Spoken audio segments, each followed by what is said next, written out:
وكي منابه من باور كربو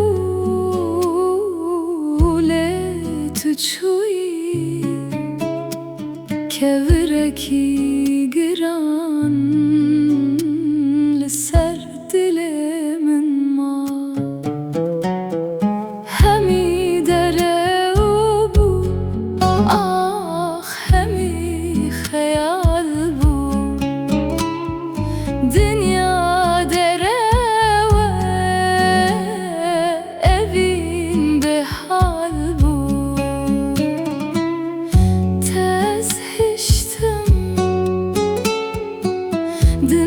دنواشينان çavên min tijîbûn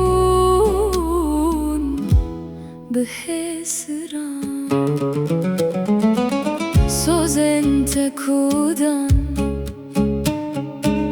winda bûn çûn wek berfê heliyan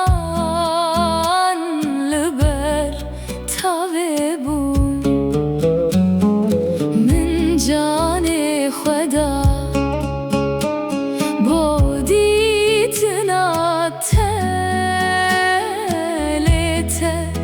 ez firotim bi xelkê re hemî dere û bû hemî xeyal bû dünya dere we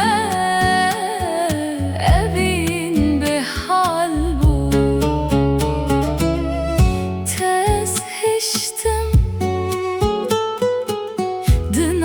dinavaşînan çavên min tijîbûn